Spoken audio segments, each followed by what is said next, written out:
Hello, my name's Andrew Chukwuemeka and I'm a consultant cardiac surgeon. Heater cooler units are used in open heart surgery to raise and to lower a patient's temperature when they're connected to the heart-lung machine. They are a very important piece of equipment which we use in heart surgery.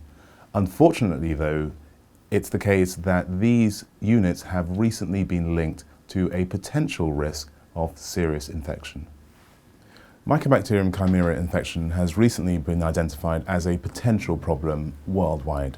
In the United Kingdom, we estimate that those patients who've had heart valve surgery have a risk of about 1 in 5,000 of having acquired this infection at the time of surgery. For other open heart operations, the risk is even lower. If you're in the at-risk group, that is, you've had open heart surgery or a heart transplant or a lung transplant, but you're feeling well, then there's nothing that you need to do now.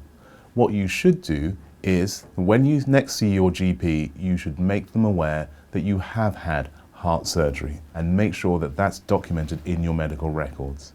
There's no test which can predict whether or not you're going to get this infection, so there's nothing you need to do now if you're feeling well.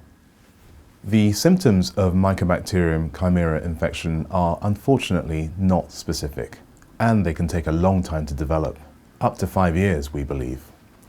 If you're not feeling well, our advice is that you should see your GP in the usual way.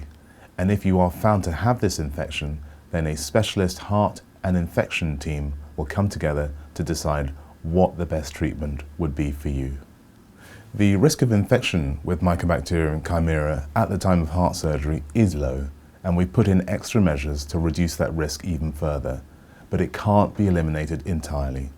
If you're about to have heart surgery, then your doctor should discuss this in detail with you. It is important to remember though that the risk of getting this infection is very much lower than the risk of not going ahead with your heart surgery in most cases. The NHS is working very hard to reduce the risk of Mycobacterium chimaera infection after heart surgery. Detailed guidance was issued to all hospitals where heart surgery is carried out in November 2015.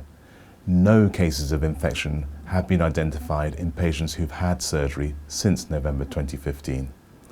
If you've had heart valve surgery since January 2013, the hospital where you had the surgery will be in touch with you and with your GP to provide you with more information about the risks of this infection. But it's important, again, to realise that if you're feeling well, there's nothing that you need to do now.